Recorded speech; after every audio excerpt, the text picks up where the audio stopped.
Night comes fast to Moon Street. It swallows the light in big, dark gulps. The sky is a deep, inky black. A sliver of a moon hides behind thin, wispy clouds. At the very end of the street, the pavement cracks. It gives way to weeds. There stands an old house. Everyone in town just calls it the house at the end of Moon Street. Kids who ride their bikes down this road always cross to the other side, pedaling as fast as they can. Even dogs refuse to walk past it. They whine and pull hard on their leashes. Their fur stands on end. The house is always silent, but it's a loud kind of silence. It feels like it's watching you. The house has tall, dark windows that look like empty eyes. The glass is ancient, filmed over with years of dust and grime. Long, spidery cracks run through every pane. The front door is made of heavy, dark wood. The paint peels off in long, curling strips, like sunburnt skin. Sam's friends had dared him. They stood in a circle under a streetlight, faces pale and serious. No one has ever gone inside.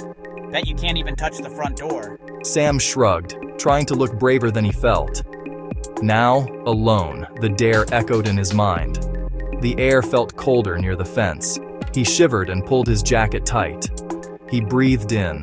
The air smelled of damp earth, and something sweet and musty, like old flowers left to dry. He had to do it. He swung one leg over the broken part of the fence. A rusty nail snagged his jeans.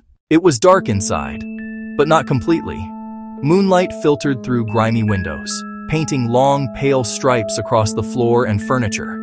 Everything was covered in a thick blanket of dust. The room looked soft and blurry, like a forgotten dream. A huge grandfather clock stood silent against one wall, hands frozen at midnight. Over on a small shelf, something small and wooden caught the faint moonlight. Sam felt a chill run down his spine, but it wasn't from fear. It was curiosity. Shapes slowly emerged from the shadows. A long sofa draped in a white sheet, looking like a sleeping ghost. A fireplace with a dark, gaping mouth, and shelves filled with books whose titles were hidden by dust.